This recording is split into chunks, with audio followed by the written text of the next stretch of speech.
जब आप ये जन्नत देखोगे तो दुनिया भूल जाओगे, सारे काम छोड़कर नमाज पढ़ना शुरू कर दोगे, जन्नत तलाश करने में मसरूफ हो जाओगे। जन्नत वो अजीम इनाम जो अल्लाह ताला ने अपने नेक बंदों के लिए तैयार कर रखा है। जन्नत ऐसी जगह है जिसे ना किसी आँख ने देखा, ना किसी कान ने सुना और ना ही किसी दिल में उसका मुकम्मल तसव्वुर आया। कुरान पाक में अल्लाह ताला फरमाते हैं कि जन्नत के नीचे नहरें बहती होंगी, वहाँ हमेशा की जिंदगी होगी, ना मौत होगी, ना बीमारी, ना गम, ना परेशानी। जन्नत ऐसी पुरसुकून, खूबसूरत और नूरानी जगह होगी जहाँ हर तरफ सब्ज बागात, बुलंद महल्लात, खुशबुओं से महकते फूल और चमकते मोती जैसे रास्ते होंगे। वहाँ के दरख्तों के साए इतने घने और ठंडे होंगे कि इंसान हमेशा आराम में रहेगा, ना गर्मी सताएगी, ना सर्दी। वहाँ के फल ऐसे होंगे कि जिस चीज़ का दिल चाहे फौरन हाजिर हो जाएगी, और वो फल दुनिया के फलों जैसे नहीं बल्कि बेमिसाल और लजीज होंगे।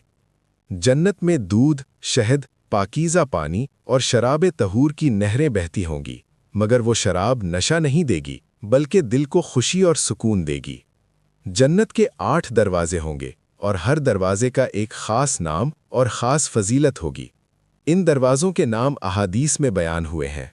बाबुस सलात, नमाज पढ़ने वालों के लिए। बाबुल जिहाद, अल्लाह की राह में जिहाद करने वालों के लिए।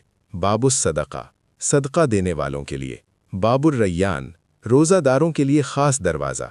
बाबुल हज, हज करने वालों के लिए। बाबुल काज़िमीन अल-गैज़, गुस्सा पी जाने वालों के लिए। बाबुल ईमान, ईमान वालों के लिए। और बाबुल ज़िक्र, अल्लाह का ज़िक्र करने वालों के लिए। बाबुल रैयान ख़ास तौर पर रोज़ादारों के लिए होगा। क़यामत के दिन ऐलान होगा कि रोज़ादार कहाँ हैं। वो उठेंगे और उस दरवाजे से दाखिल होंगे, फिर वो दरवाज़ा बंद कर दिया जाएगा। सोचें कितनी बड़ी खुशनसीबी होगी वो लम्हा जब फरिश्ते इस्तक़बाल करेंगे और कहेंगे, सलामुन अलैकुम तिब्तुम फदखुलूहा खालिदीन, यानी तुम पर सलामती हो, तुम पाकीज़ा रहे, अब हमेशा के लिए उसमें दाखिल हो जाओ। जन्नत की ज़मीन ज़ाफ़रान की होगी, कंकर मोती और याकूत के होंगे, दीवारें सोने और चांदी की ईंटों से बनी होंगी और उसका गारा मुश्क का होगा। वहाँ के महल्लात इतने बुलंद होंगे कि एक महल दूसरे से चमकता हुआ नजर आएगा। हर मोमिन को उसके आमाल के मुताबिक दरजात मिलेंगे और सबसे आला मुकाम जन्नतुल फिरदौस होगा जो अर्श इलाही के करीब है। हुजूर नबी करीम सल्लल्लाहु अलैहि वसल्लम ने फरमाया कि जब तुम अल्लाह से जन्नत मांगो तो जन्नतुल फिरदौस मांगो, क्योंकि वो सबसे आला और सबसे बेहतरीन है। जन्नत में अहले ईमान को खूबसूरत लिबास पहनाया जाएगा, रेशम और सब्ज रंग के लिबास, सोने के कंगन, चमकते ताज और नूरानी चेहरे। वहाँ कोई हसद नहीं होगा, कोई नफरत नहीं होगी, सबके दिल साफ और मोहब्बत से भरे होंगे। दुनिया में अगर किसी के दिल में किसी के खिलाफ रंजिश होगी तो जन्नत में जाने से पहले अल्लाह ताला उसे साफ कर देगा। वहाँ सिर्फ खुशी होगी, मुस्कुराहट होगी, सुकून होगा। जन्नत में बीवियां पाकीज़ा होंगी जिन्हें हूरे ऐन कहा जाता है, और मोमिन मर्द और औरत दोनों को उनकी ख्वाहिशात के मुताबिक नेमतें अता होंगी। मगर सबसे बड़ी नेमत अल्लाह ताला का दीदार होगा। जब जन्नती अपने रब को देखेंगे तो वो खुशी ऐसी होगी कि जन्नत की सारी नेमतें भी उसके सामने छोटी लगेंगी।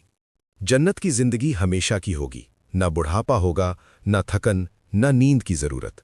इंसान हमेशा 33 साल की उम्र जैसी जवानी में रहेगा, सेहतमंद, खूबसूरत और ताकतवर। वहां ना कोई बीमारी होगी, ना मौत का खौफ, ना जुदाई का दुख। जो दुनिया में सब्र करेगा, नमाज कायम करेगा, रोज़ा रखेगा, वालिदैन की खिदमत करेगा, सच बोलेगा, हराम से बचेगा, वो इंशाअल्लाह जन्नत का वारिस होगा। जन्नत में दाखिल होने के बाद इंसान कहेगा कि काश दुनिया के लोग जान लेते कि अल्लाह ने हमें कैसा इनाम दिया है, तो वो कभी गुनाह न करते। वो दिन कितना अजीम होगा जब मैदान हश्र में हिसाब के बाद नेक लोगों को जन्नत की तरफ ले जाया जाएगा और फरिश्ते कतार बनाकर इस्तकबाल करेंगे। दरवाजे खुलेंगे, नूर फैलेगा, खुशबू आएगी और ऐलान होगा कि अब तुम पर ना कोई खौफ है ना गम। ये वो कामयाबी है जिसे कुरान में फौजुन अजीम कहा गया है, यानी सबसे बड़ी कामयाबी।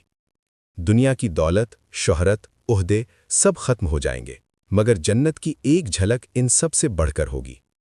बस ए इंसान, ये दुनिया चंद दिन की है, असल जिंदगी आखिरत की है।